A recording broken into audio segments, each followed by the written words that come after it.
Do caos nos planetas siderais ao calor abrasador do vizinho mais próximo da Terra, o clima radical é comum no sistema solar.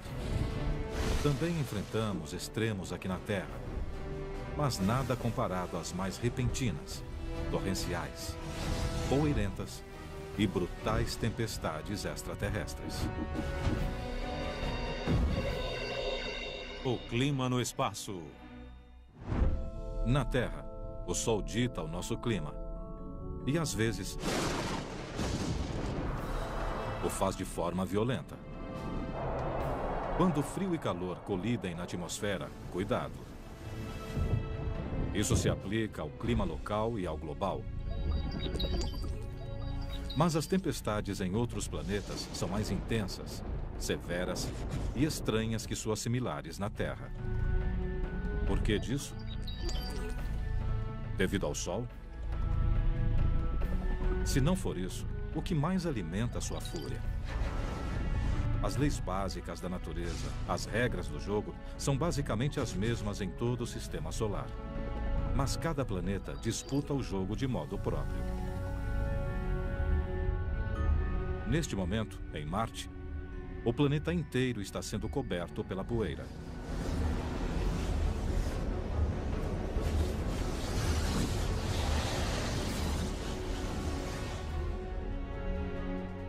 Essa tempestade global de poeira impede que 99% dos raios solares cheguem à superfície do planeta. Na verdade, é um sistema de tempestades menores, porém intensas, que levantam a poeira na atmosfera. Após seu início, o céu marciano leva meses para voltar a clarear. De certa forma, Marte possui o clima mais surpreendente do sistema solar. É raro haver um evento climático que possa afetar todo o planeta. Mas se as regras básicas sobre quente e frio são as mesmas em Marte, por que o clima é tão diferente da Terra? Para começar, Marte tem metade do tamanho da Terra. E como fica 50% a mais distante do Sol, então é muito mais frio. A temperatura média em Marte é 62 graus Celsius negativos, ou seja, é quase 54 graus mais frio que a Terra, e sua atmosfera é extremamente rarefeita e composta principalmente de dióxido de carbono.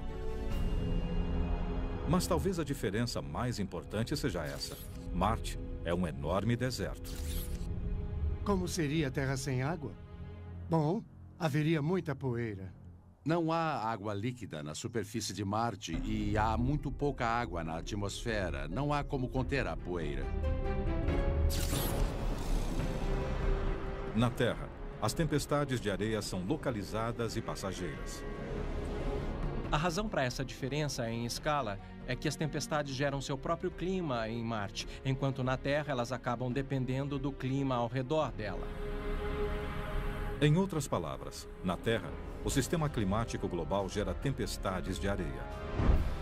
Em Marte, as tempestades geram um sistema climático global. Há muito, os astrônomos observaram as grandes tempestades de areia em Marte através dos telescópios na Terra. Mas antes, não podiam ver o que as causava. Isso exigia uma viagem até Marte.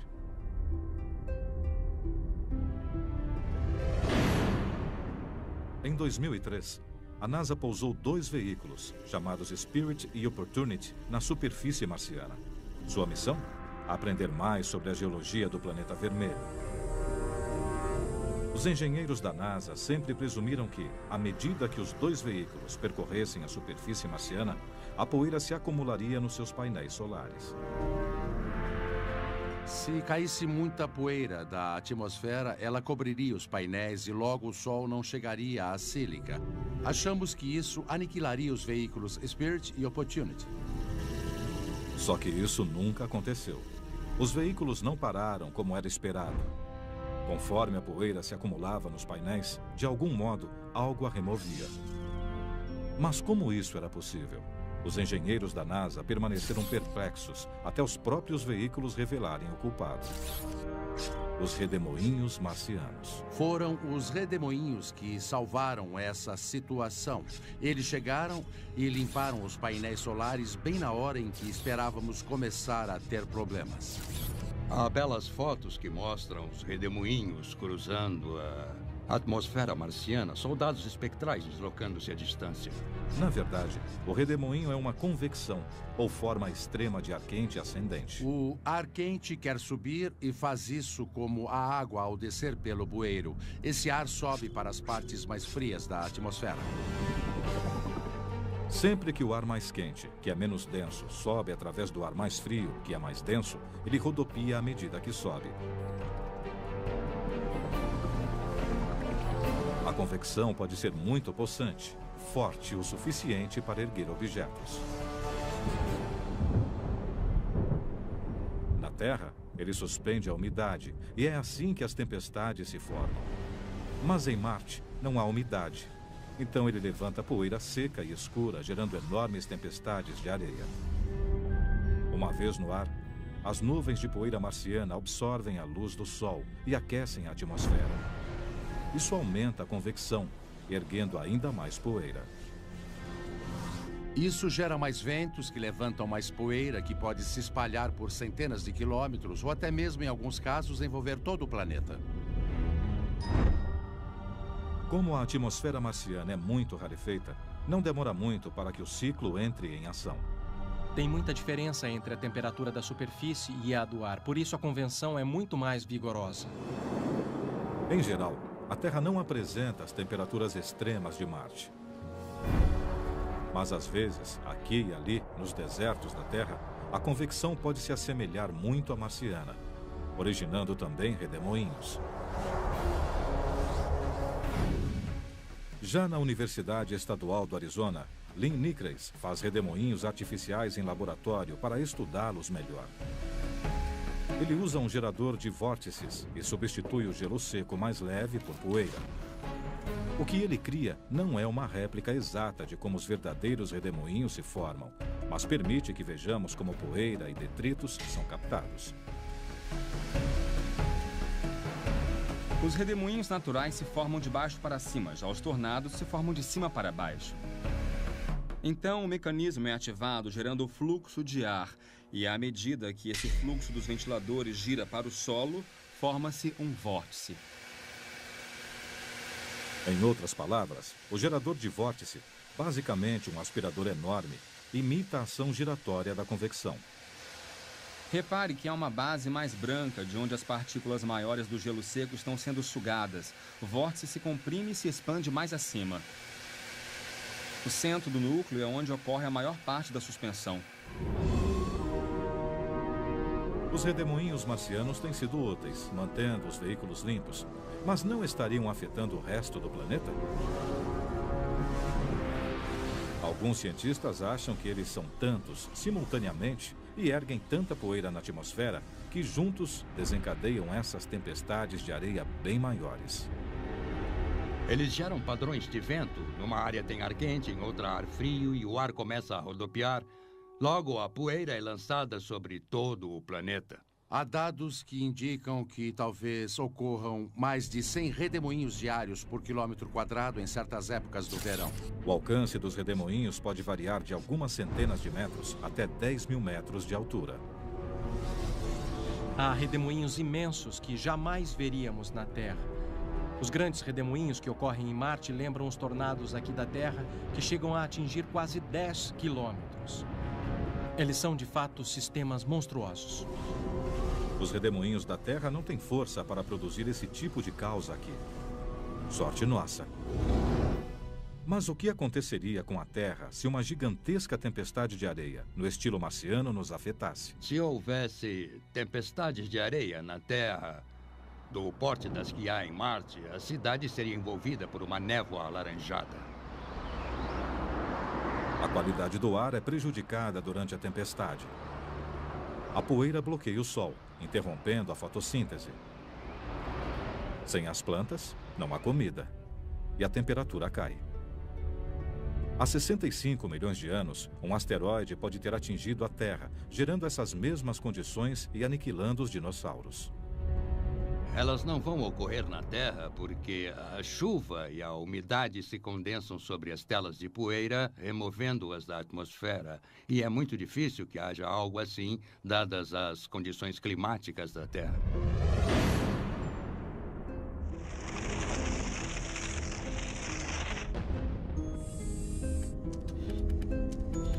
Prever o tempo em Marte talvez venha a ser tão importante quanto prever o tempo na Terra, se quisermos enviar uma missão tripulada para lá. O termo meio ambiente não mais se aplica somente ao prado vizinho ou ao riacho no extremo da cidade. Compreende todo o sistema solar. Este é o nosso meio ambiente agora. A energia solar banha todos os planetas. Na Terra, ela gera furacões. Em Marte, tempestades de areia de amplo alcance. Mas quase sem dispor de energia solar, o distante Netuno produz ventos violentos e possantes. De onde eles vêm e até que ponto são maléficos? Se os ventos de Netuno chegassem à Terra, essas tempestades extraterrestres nos aniquilariam literalmente.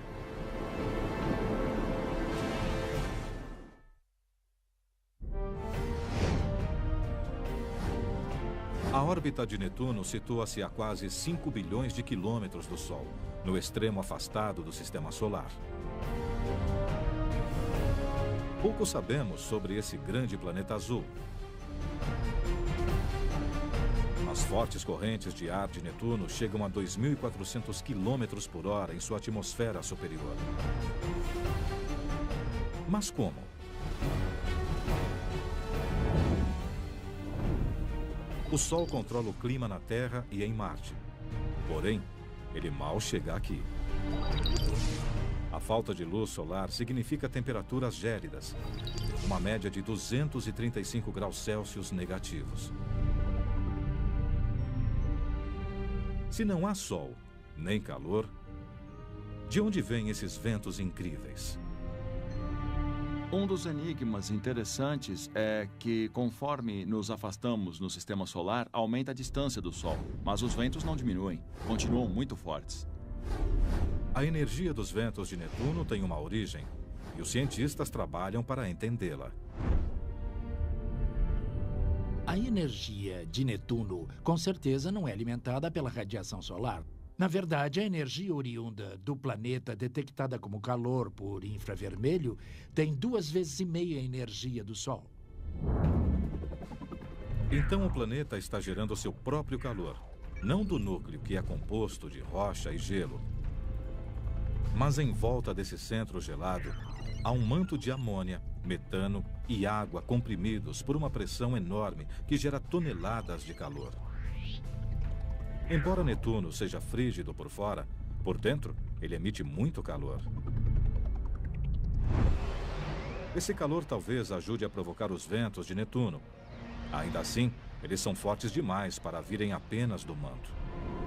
Há outra causa para sua velocidade. A Terra também tem um centro quente e está bem mais perto do Sol. Então, por que não temos ventos como Netuno? Para começar, os nossos oceanos acumulam e liberam energia. E isso ajuda a gerar o nosso clima. Aumenta a energia em alguns locais e retira em outros num sistema complicado. Esse sistema complicado produz muito vento. Mas onde ocorrem os ventos mais velozes da Terra? Surpreendentemente, não é sobre o oceano. Eles sopram sobre o topo de uma montanha de tamanho modesto. O Monte Washington, em New Hampshire.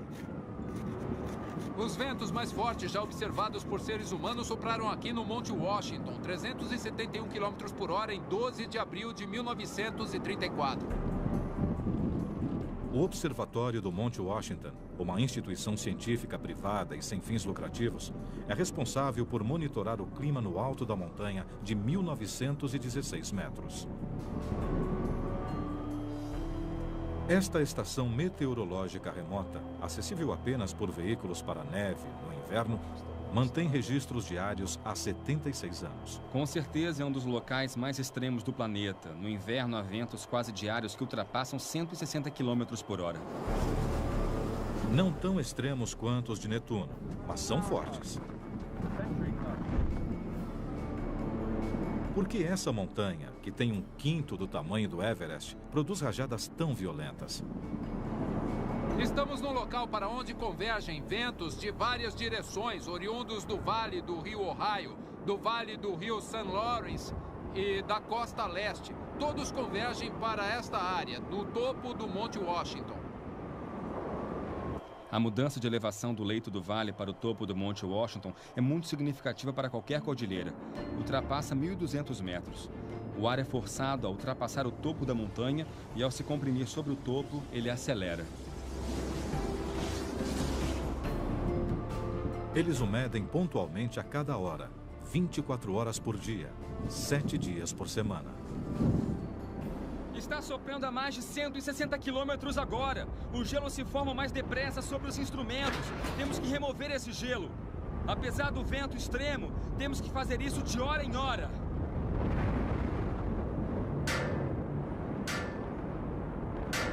Ironicamente, a superfície irregular da Terra, que canaliza os ventos em rajadas possantes sobre o Monte Washington, acaba por derrubá-los com o tempo. Essa é a grande diferença entre o clima da Terra e o de Netuno. A Terra tem montanhas que reduzem os ventos. Netuno é tão liso quanto uma bola de bilhar. A questão principal não é que se tornam mais fortes, isso não se aplica. Apenas não há nada que os reduza. Simplificando, quando os ventos de Netuno sopram, não há nada que os atrapalhe. Como um vento de Netuno com velocidade média de 1.360 km nos afetaria aqui na Terra?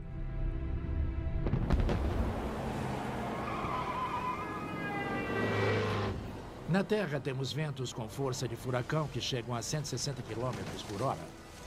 Consideramos isso bem perigoso. Se enfrentássemos na Terra os ventos de Netuno de 1.400 km por hora, eles destruiriam tudo na superfície, arrancariam tudo. O gigantesco Netuno transforma o vento em algo extremo e quase irreconhecível.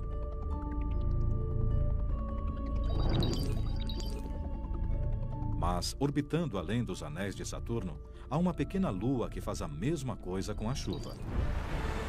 Esta é Titã, onde uma pancada de chuva diária transformaria a Terra numa bola de fogo explosiva.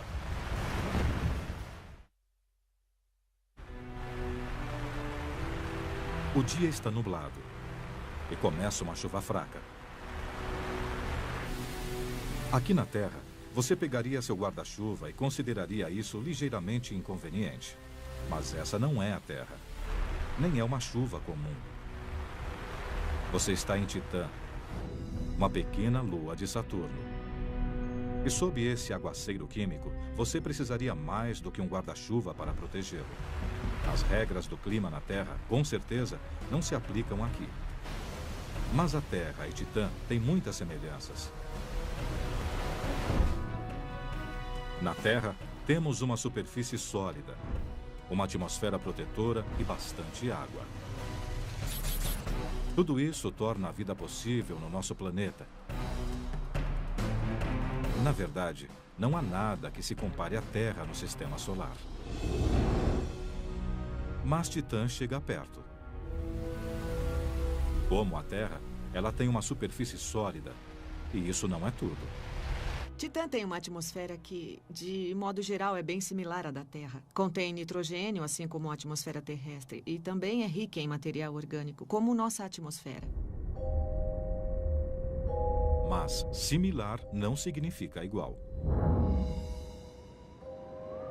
Aqui na Terra, a nossa atmosfera tem uma grande quantidade de água de forma constante, que sempre evapora e retorna em forma de chuva, como aqui, na ilha havaiana de Kauai. Estou nas encostas do Monte Waialeale. Esta montanha envolta por nuvens. Aqui chove mais de 12 mil milímetros por ano. O ciclo da água na Terra começa quando o ar úmido e aquecido do oceano sobe, formando nuvens que acabam se condensando em chuva. A chuva cai sobre o solo e escoa para o oceano, recomeçando o ciclo.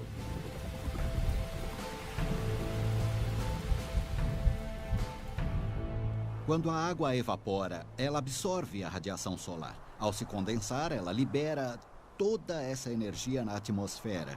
E essa transferência de calor ajuda a moderar as condições na Terra. A água da Terra armazena até 80% do calor do Sol, ajudando a manter a temperatura, do Equador aos polos. Os cientistas teorizam que Titã possa ter água ou algum outro líquido que talvez produza um efeito similar.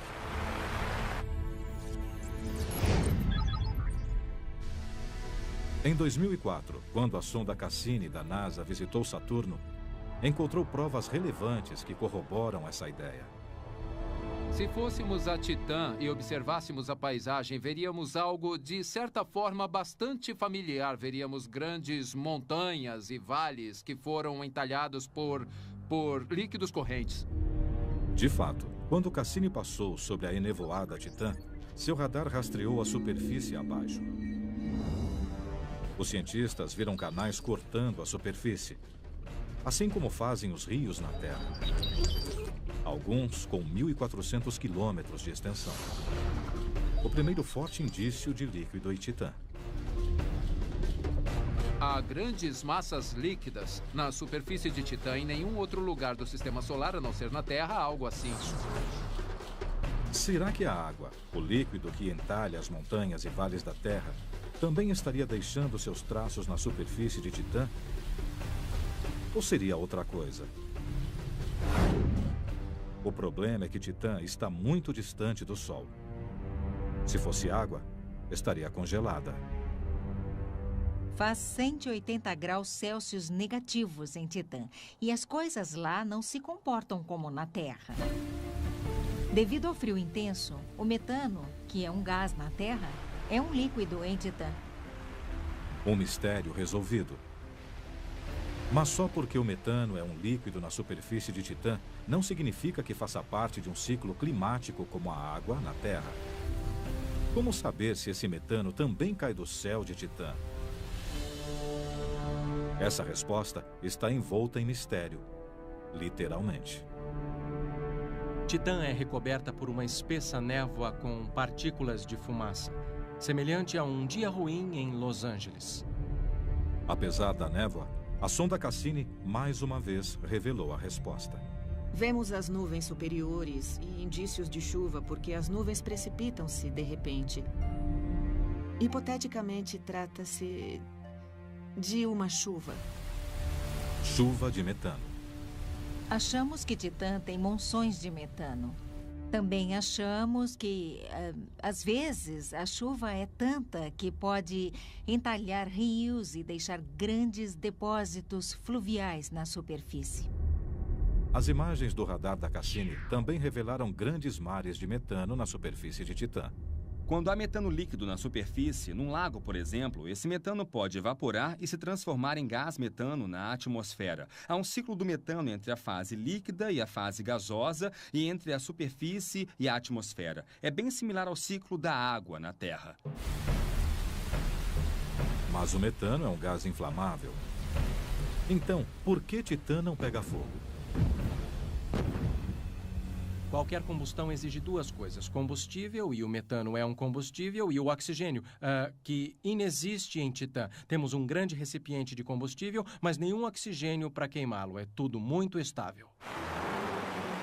Se fizesse bastante frio aqui na Terra, e isso gerasse uma chuva de metano, o oxigênio em nossa atmosfera criaria um incêndio mundial.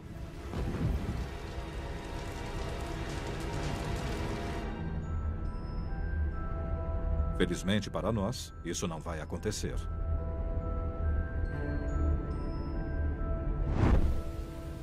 O ciclo do metano em Titã a torna estranha e familiar a nós. Considero Titã fascinante, porque todos os materiais são muito diferentes e, no entanto, esses processos geram paisagens bem similares à que vemos na Terra. Titã prova que, no que diz respeito ao clima, as aparências enganam. Em Júpiter, a questão envolve tamanho. Se a grande mancha vermelha atingisse o nosso mundo, ela faria nossos piores furacões parecerem brisa.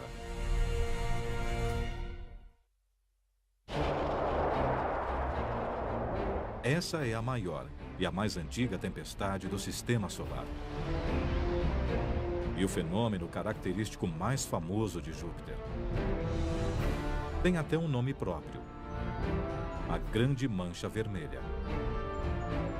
Tem 2 ou 3 vezes o tamanho da Terra. É a maior de todas as tempestades. Sabemos a respeito da Grande Mancha Vermelha no hemisfério sul de Júpiter há mais de 300 anos. Quando Galileu inventou o telescópio, após alguns anos, a Grande Mancha Vermelha foi avistada. E ainda está lá. Familiar, porém misteriosa. Ninguém sabe como a Grande Mancha Vermelha se formou. Porém, os cientistas já estão investigando sob as nuvens de Júpiter para saber mais sobre essa enorme tempestade extraterrestre. A tempestade é intensa. Com ventos de 480 km por hora, ela se ergue quilômetros acima das nuvens circundantes. Na Terra, há tempestades que parecem similares, embora menores e mais amenas: os furacões. Também conhecidos como ciclones ou tufões, dependendo de onde se formam. Eles são os ventos meteorológicos mais destruidores.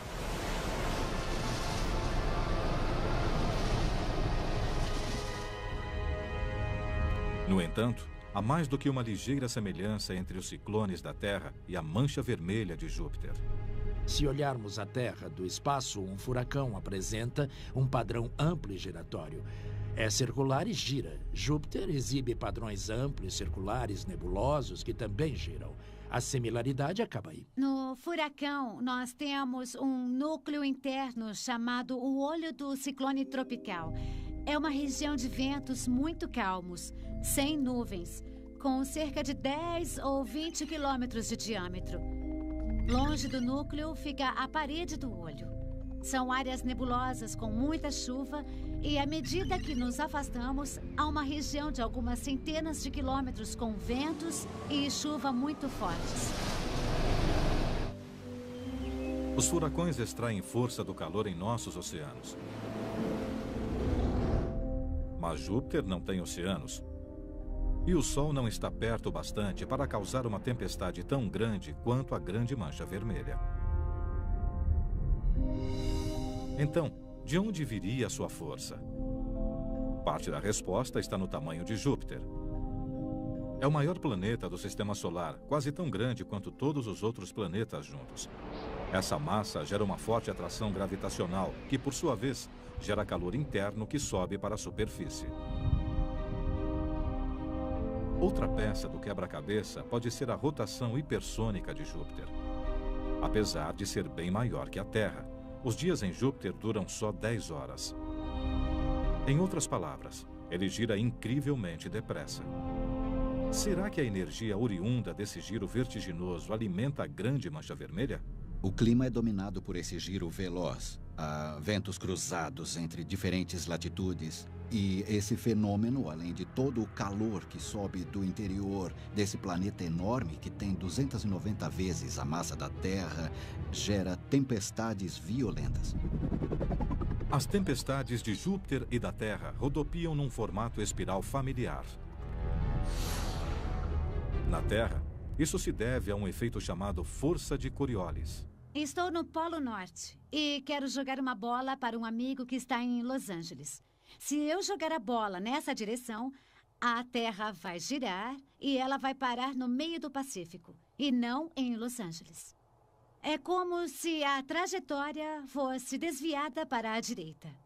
Isso se chama força de Coriolis. Essa força gira as tempestades no sentido horário no hemisfério sul. Mas há uma nítida diferença entre a Terra e Júpiter. A grande mancha vermelha está no hemisfério sul de Júpiter, mas gira no sentido anti-horário. Isso se deve a outros ventos possantes. Ela está sujeita a rajadas que se movem em direções opostas. Como uma roda dentada entre esteiras rolantes, elas injetam energia e momento no sistema. As correntes de ar complexas de Júpiter giram a tempestade num caos organizado. Mas a maior diferença entre a mancha vermelha de Júpiter e as nossas tempestades talvez seja a superfície sólida da Terra. Quando um furacão atinge o solo, ele se desintegra rapidamente. Seja no solo ou sobre as montanhas, seu comportamento é bem diferente de onde eles se formam sobre os oceanos aquecidos principalmente, que geram furacões. Em Júpiter não há superfície sólida. Sem nenhuma massa de terra para detê-la, a grande mancha vermelha continua girando, girando, girando. Os cientistas esperam aprender mais sobre o nosso clima, estudando essa tempestade. Na Terra, há um limite em relação ao alcance da previsão do tempo. Em Júpiter, podemos prever onde a mancha vermelha estará com meses de antecedência. É de grande valia entender o que torna o clima da Terra tão imprevisível e certos aspectos do clima em Júpiter bem mais previsíveis. Imprevisível ou não, o clima na Terra nunca se torna tão violento quanto em Júpiter. Sorte nossa, porque se encolhêssemos a grande mancha vermelha para que coubesse na Terra, haveria um desastre. Na Terra, furacões de categoria 5. Lá existem furacões de categoria 10. Não sobraria muita coisa. As tempestades extraterrestres são bem particulares em cada parte do nosso sistema solar. Até mesmo em nosso vizinho mais próximo, Vênus, dizem que somos planetas irmãos. Felizmente, a semelhança não inclui o clima. Senão ficaríamos gravemente queimados.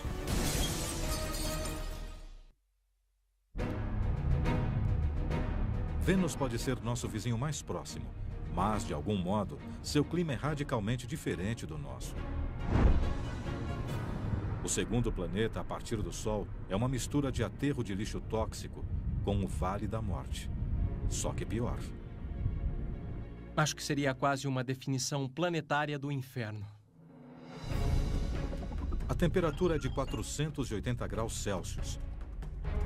A pressão na superfície é a mesma encontrada a 800 metros abaixo do oceano na Terra. E como se isso não bastasse, a atmosfera superior de Vênus é asfixiante, devido às nuvens de ácido sulfúrico, e os ventos registram 400 km por hora. A melhor comparação com Vênus equivaleria a entrar no forno e acendê-lo. Quanto à pressão, nós usamos o mergulho profundo, mas não tem nada que se compare à Terra. É um planeta muito, muito extremo. Em Vênus, não há como fugir do calor. Se criássemos um hotspot em Vênus, a atmosfera opressiva tomaria o calor e o espalharia. Vênus brilha tanto no céu noturno porque suas nuvens espessas refletem quase toda a luz solar que recebem. Na verdade, alguns cientistas no passado acreditavam que Vênus tivesse temperaturas moderadas como na Terra. Quando uma espaçonave passou por Vênus em 1962, achamos que sua superfície seria de 32 graus Celsius, como Miami, na Flórida.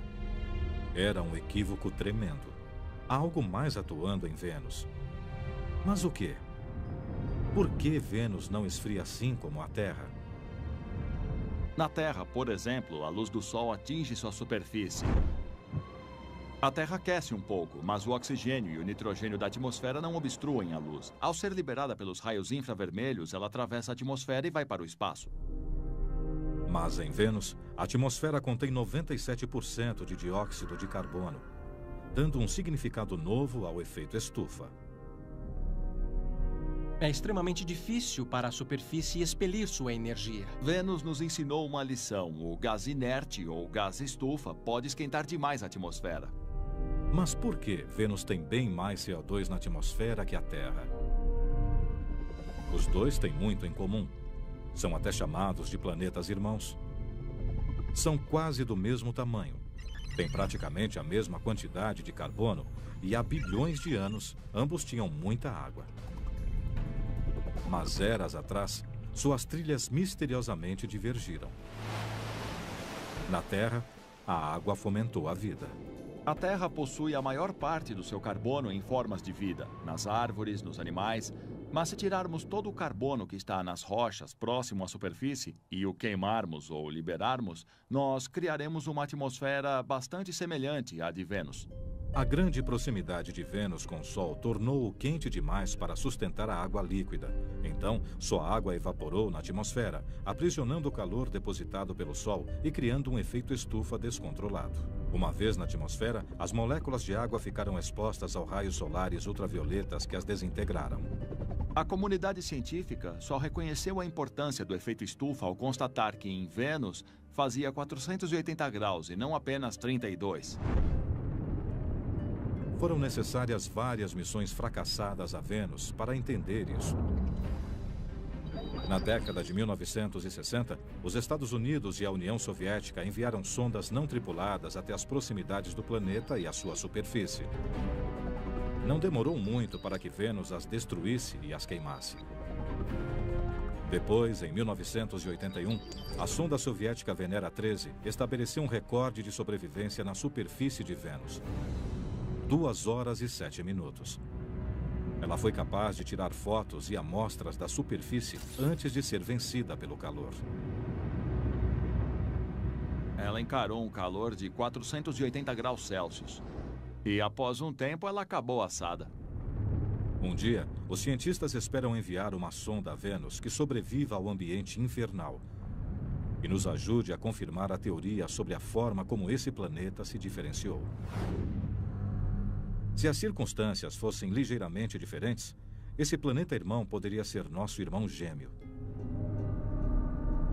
Sem o nosso escudo atmosférico, estaremos a caminho do inferno.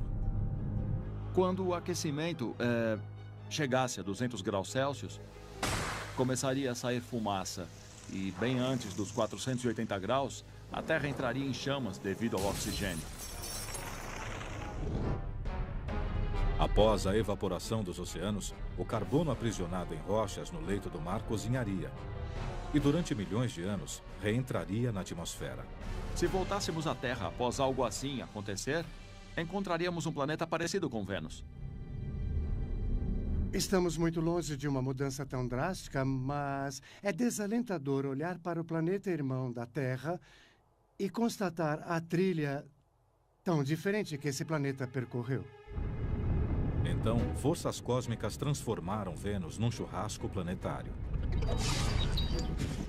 Mas, nesse mundo violento e tempestuoso, o tempo e os elementos geraram algumas das tempestades mais fortes já registradas. Bem-vindos a Saturno.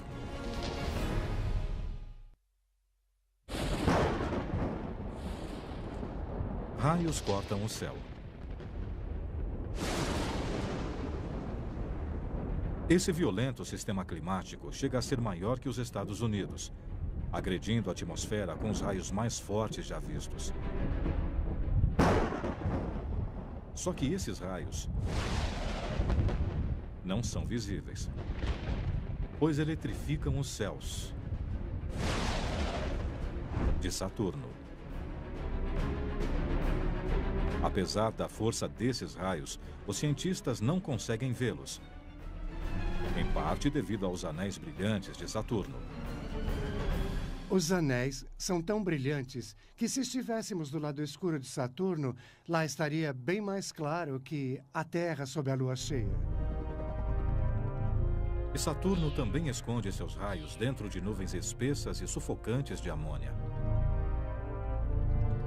As descargas elétricas ocorrem 100 quilômetros abaixo. E isso impede que se tenha a visão dos clarões. Mas os raios estão lá. E os cientistas sabem disso, porque já os ouviram. Detectores de ondas de rádio no satélite Cassini registraram o som dos raios de Saturno.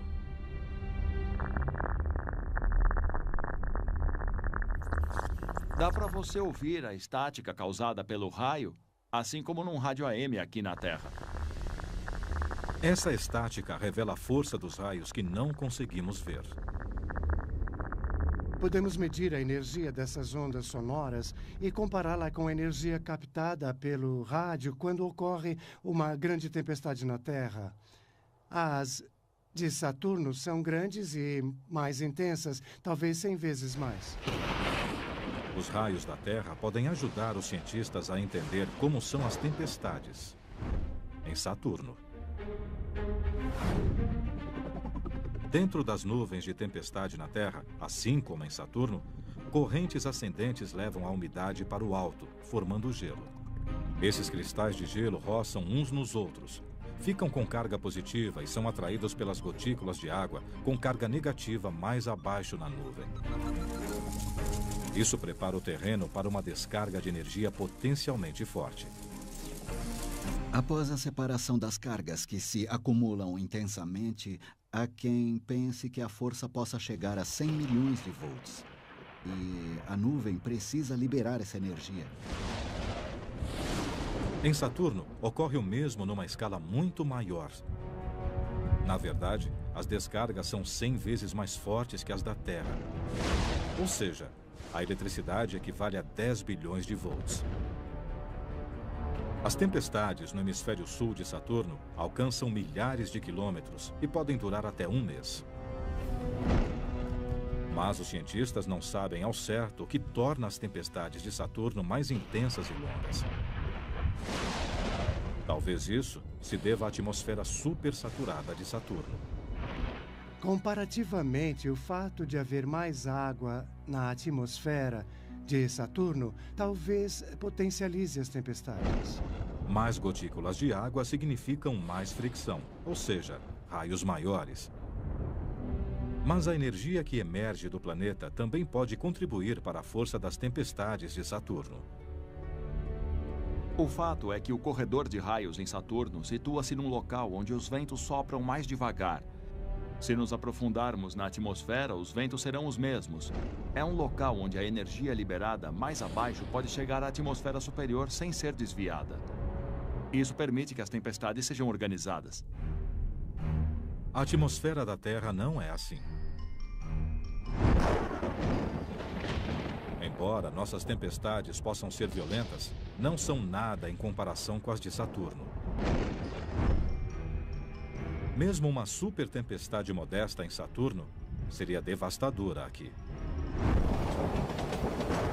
Uma tempestade típica de Saturno na Terra abrangeria toda a América do Norte e teria chuva e ventos muito fortes. Seria realmente alguma coisa sem precedentes na Terra. As tempestades hiperviolentas de Saturno provam que nossos vizinhos planetários têm climas bem mais brutais que o nosso.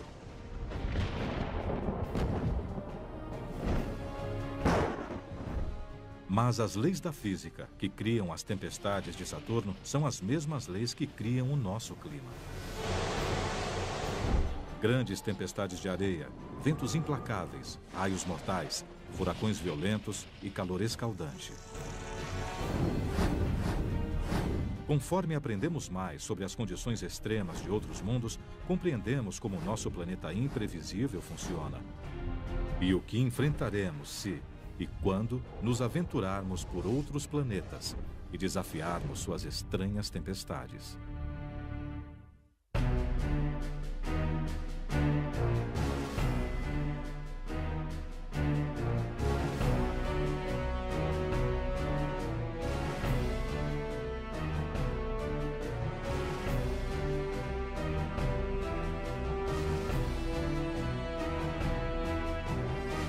Versão brasileira, DPN Santos.